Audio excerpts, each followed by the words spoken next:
네, 안녕하십니까. 딜아고라TV입니다. 오늘은 신탁사에서 근무하는 직원을 모시고 인터뷰 그리고 업계에 대한 이야기를 진행해 보도록 하겠습니다. 네, 안녕하세요. 자기소개 부탁드립니다. 네, 안녕하십니까. 저는 서울 소재 대학 출신에다가 그 신탁사 지금 N년차 다니고 있는 신탁사 직원입니다.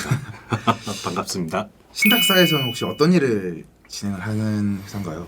이제 그 신탁은 여러 가지가 있는데 부동산 신탁을 네. 줄여서 신탁이라고 할게요. 신탁은 이제 부동산을 저희가 수탁을 받아가지고 그걸 관리를 하고 그 부동산에 관계된 사람들의 그 사이에서 이제 중립적인 역할을 지키면서 서로에게 피해가 없도록 중간 역할을 하는 그 다리라고 생각을 해주시면 될 것 같아요. 뭐 일반인들이 가장 쉽게 느낄 수 있는 비슷한 것들은 저희 뭐 중고거래 하다 보면은 뭐 에스크로라든지 네. 뭐 페이라든지 뭐 이런 것들 있잖아요. 그럼 당근 같은 역할을 해준다라고 뭐 생각하면 그런 비슷한 느낌인 거죠. 근데 이제 그거랑 차이점은 뭐냐면은 이제 신탁은 소유권을 신탁사가 직접 가져옵니다. 그게 이제 좀 특이한 거라고 보시면 될 것 같아요. 당근인데 당근이 소유권을 자기들이 가져가서 관리를 다 해준다. 맞아요. 네, 그러니까 당근을 올려두면은 물건을 당근이 이제 가져가는 거예요. 네, 그리고 중간에서 이제 각 그 관계사라든지 뭐 사고자 하는 사람 아니면은 여기에 뭐 돈을 빌려주고 싶은 사람들의 의사가 맞고 합의가 되면은 그거에 맞춰서 저희는 이제 처리를 해주는 용역을 제공해주는 그런 곳입니다. 신탁사는. 예전에 저희가 신탁사로 인해서 뭐 사기가 발생을 했다. 전세 사기라든지 이런 것들이 있었는데 그거는 신탁사가 그럼 사기를 가담을 한 건가요? 뭐 어떻게 되는 건가요? 사실 뭐 기사각은 좀 되게 자극적으로 나온 부분인 것 같기는 해요. 만약에 신탁사가 그걸 가담을 했다라고 하면은 그거는 뭐 금융감독이나 그 상급기관에서 절대 가만히 있을 사항이 아니거든요. 왜냐하면 되게 큰 문제이기 때문에 절대 그런 거는 아닌 것 같고, 다만 이제 저희가 분양계약서라든지 이런 것들 보면은 이제 조금 독소조항 같은 것들을 많이 빼놓고 해요. 이제 그러다 보니까 어떻게 보면은 일반인들이 그냥 그 투자나 이런 쪽에 좀 어느 정도 전문적인 지식을 갖고 계신 분들은 상관이 없는데 뭐 보통 일반 사람들은 그렇게 깊게 보시지 않으시는 경우가 많거든요. 그렇게 가볍게 보고 접근을 하셨다가 나중에 이제 열어보니 이게 너무 일방적인 거 아니야? 라고 이제 좀 오해를 하실 수 있을 만한 정도의 문구는 있어요. 근데 그게 좀 있어야 되는 부분이 뭐예요? 그게 이제 너무 일방적이면은 그건 이제 공정거래가 아니죠. 근데 이제 이거는 인정이 되는 이유가 뭐냐면은 신탁사 같은 경우는 저희는 이제 단순히 당근이잖아요. 그러니까 이거에 대해서 이 물건을 비싸게 판다고 해서 저희가 이득을 보진 않아요. 네. 뭐 싸게 판다고 했을 때 저희가 또 손해를 봐서는 안 되고, 왜냐면은 저희의 이권이 개입이 되게 되면은 이 신탁 물건을 공정하게 관리를 못하게 되기 때문에 신탁사는 어떠한 이득도 취하지 않고 대신 손해도 보지 말아야 되는 그런 부분들이 있어요. 그러다 보니까 이제 계약서가 좀 그렇게 일방적으로 편향되게 써지는 부분들이 있고, 아마 그거에 기인해서 아마 기사들도 좀 그렇게 나온 게 아닌가 싶습니다. 그러면은 제가 오늘 오면서 사람들한테 몇 명 물어봤어요. 네. 신탁사 직원을 만났을 때 어떤 질문을 조금 듣고 싶냐라고 네. 하니 네. 많은 사람들이 이제 신탁사라는 곳에 입사하고 싶은 사람이 음. 엄청나게 많아요. 그래요? 저는 건축가를 나왔고 네. 경영을 같이 했지만 신탁사라는 게 있는지도 몰랐어요. 그리고 시행사도 있는지도 몰랐고 당연히 롯데캐슬이고 레미안이고 그렇죠. 하면은 네, 네. 삼성이 짓는 거 아니야라고 생각을 했었는데 업계에 들어오고 나서는 알았는데 요즘 친구들은 신탁이 뭔지 그리고 뭐 증권이 뭘 하는지 다 알고 있더라고요 이미. 했을 때 그 친구들이 가장 특히 건축가 친구들이 가고 싶은 회사 1위가 신탁사예요. 왜냐면은 시공사는 주 6일 주 7일에 새벽 6시에 출근해야 되지. 그 시공사는 진짜 힘든 것 네. 같습니다. 네. 현장에 대부분 가게 되니까 요즘에는 신탁사에 대한 니즈가 엄청나더라고요. 그래서 조금 상반기에 요즘에 다들 어려우니까 네, 그렇죠. 조금 채용에 대해서 경력이나 신입에 대해서 어떻게 조금 계획들이 다들 있으신지.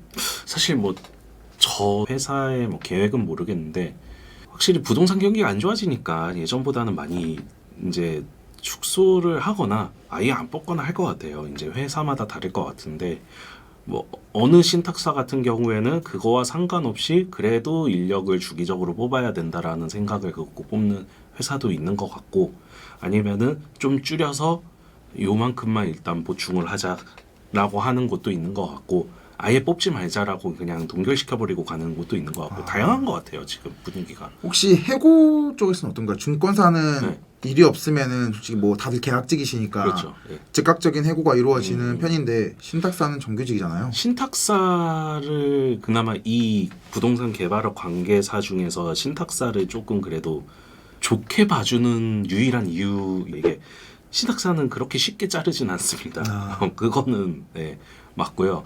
대부분 이제 다 정규직 형태로 이제 고용이 돼요. 물론 100%는 아니에요.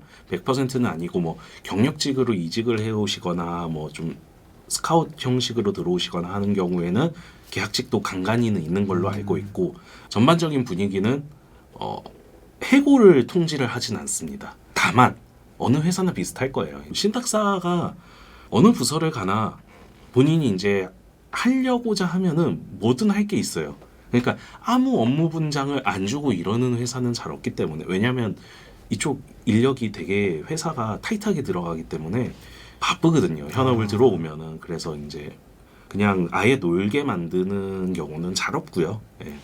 그러면은 좀 어떠한 사람들을 선호하는 편인가요? 같이 일을 할 때.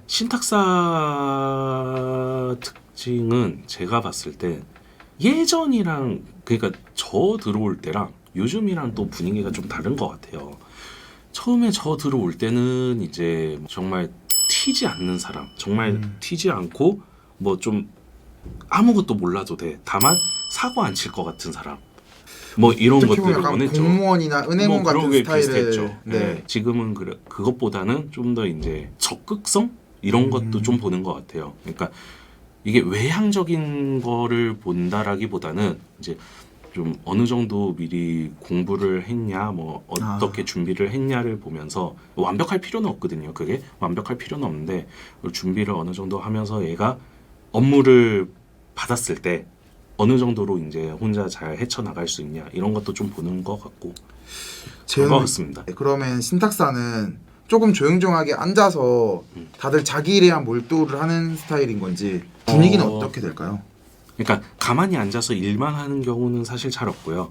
다 이제 외부 컨택이죠. 뭐 계속 전화도 해야 되고 뭐 이런 것들이 많고 처음에 들어가서 이제 뭐 1, 2년 정도야 뭐 어느 회사나 그렇죠, 이제 어느 다 회사. 그러는 것 같고 이제 연차가 쌓여가면은 이제 밖으로 돌아다니고 증권사처럼 계속 사람들도 만나야 되고 이런 것들이 좀 있는 것 같습니다.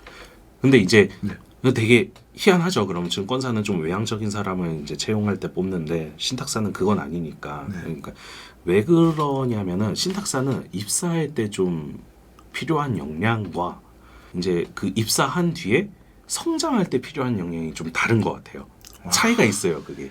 근데 그러면은 사람 바꿔 쓰는 거 아니라는데. 네네. 그러니까 일단은 입사할 때 역량이 당장 돼 있는 부분을 보고 이 들어와서 잘할지 그 살짝 외향적인 부분과 사람과 소통 잘하고 이런 것들에 대한 가능성이 있는 친구 이런 거죠. 그래서 이제 제가 아까 말씀드렸다시피 옛날 기조랑 요즘 기조가 바뀐 것 같다라는 게 요즘에는 이제 그 가능성을 이제 좀 더 보는 것 같습니다. 그게 이제 좀 어떻게 보면은 들어와서 미래에 대한 준비거든요. 예, 그러니까 그거를 또 자기 알아서 준비를 해가는 친구들 이런 거를 보는 것 같아요. 그러면은 좀 신탁사에 정말 대학생들 차원에서 예를 들어서 뭐 고학년도 아니고 1, 2학년이다 이랬을 때 좀 어떠한 뭐 활동이나 뭐 대학생들이 접근할 만한 건 뭐가 있을지.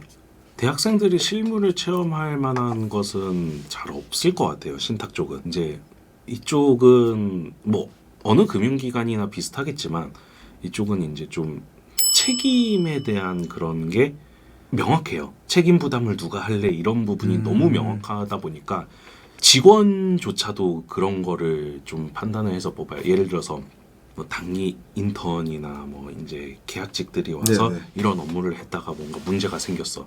여긴 나갔을 거 아니야. 네네. 그 계약이 끝나서 나갔을 거 아니야. 뭐 이런 것들도 좀 고민을 많이 하고 이러다 보니까 좀 단기나 그렇게 체험형으로 뽑는 거는 쉽지 않은 것 같아요. 그리고 이쪽이 와가지고 3개월, 6개월 막 이렇게 1년 막 이렇게 해서 배우기에는 조금 한계점이 있지 않나. 예, 맛보기는 할 수 있을 것 같은데 한계점이 있을 것 같고 인턴 이런 거 준비하는 거보다는 이제 사실 저도 건축가인데 건축가 다니면서 원래 시공사나 구조사무소나 뭐 공무원 이런 쪽으로 생각했었어요. 신탁사 머리가 아예 좋았네. 몰랐고 전혀 몰랐다가 이제 딱 오고 나서 든 생각이 뭐냐면은 보통 건축과 나와가지고 건축공학이나 건축과 나와가지고 시공사를 간다라고 하면은 저희 때는 좀 현장 쪽을 많이 생각을 해요. 맞아요. 요즘은 아니더라고요. 정보들이 많으니까 이제 아닌 것도 많은데 그래서 근데 아직 대학 입학하고 이제 1, 2학년 분들은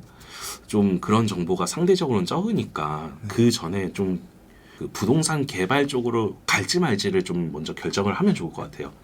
그러니까 신탁사를 가고 싶다를 떠나서 부동산 개발업 이쪽 필드를 오고 싶다라는 거를 먼저 마음을 이제 잡을 거냐 말 거냐를 좀 결정을 하면 좋을 것 같고 만약에 잡는다라고 하면은 신탁사를 뭐 오기 위해서뿐만이 아니라 그냥 여러 사람들 여러 인맥들을 미리 좀 대학교 때부터 만들어 두고 일단 뭐 학교 선후배랑도 먼저 친해져야 되고 주변 뭐 활동도 하고 사실 부동산 쪽이 활동이 IT만큼은 아니지만 그래도 제법 있거든요. 커뮤니티라든지 모임이라든지 스터디 이런 것들이 많기 때문에 그런 것들은 하면 좋을 것 같고 뭐 사회 초년생 선배들도 뭐 그런 커뮤니티에 참석해서 알려주는 멘토 이런 것들도 제법 있는 걸로 알고 있어요.